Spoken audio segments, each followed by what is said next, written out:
তো কিছু কিছু জনের কমেন্ট দেখে ভিডিও করতে ভাই এতটা ভালো লাগে বলে বোঝাতে পারবো না। আর কিছু জন আছে ভাই তারা কমেন্ট করছে, কমেন্টের ভিতরে হাসাহাসি করছে, উল্টোপাল্টা কমেন্ট করছে, ঠিক আছে। তো আমি তাদের কমেন্ট দেখে ভাই একটু ডিসঅ্যাপয়েন্ট হই।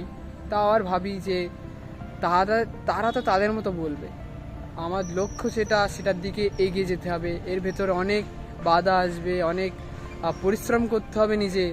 তো এর ভেতরে এরকম হয়ে থাকে, কারণ সবার বাবা মা ভাই সঠিক শিক্ষা দিতে পারে না। অনেকের বাবা মা সঠিক শিক্ষা দেয়, আর অনেকের বাবা মা দেয় কিন্তু তারা মানে সেই যে জ্ঞানটা সেটা অর্জন করতে পারে না। তো কিছু কিছু ওরকম ছেলেপিলে আছে ভাই, বা কিছু কিছু ওরকম আছে। তো তাদের জন্য ভাবছো নিজেকে আটকে রেখে দেবে, তাহলে তোমাদের ভুল।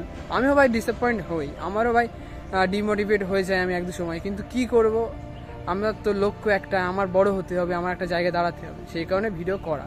আর ভিডিও আমি করে যাব, ঠিক আছে। যে যতই বলুক যে ও এইভাবে ভিডিও করছে, তুই এই করিস ওই করিস, যাই বলুক, আমি ভিডিও করে যাব। আর তোমাদের যেটা লক্ষ্য আছে, ঠিক আছে, সেটা কমপ্লিট করো। পিছনে বা তোমার সামনে বা তোমার ফ্রেন্ড বা অনেকে অনেক কথা বলবে, ঠিক আছে, ওসব দিয়ে কান দিও না, ঠিক আছে। আমার এই একটা দুটো ভিডিও কমেন্ট দেখো, বুঝতে পারবে যে অনেকে অনেক রকম কথা বলছে। তো কান দিয়ে কোনো লাভ নেই বা দেখে কোনো লাভ নেই। ভিডিও তোমার করে যেতে, আমি আমার দিক থেকে বলছি, ভিডিও করে যেতে হবে।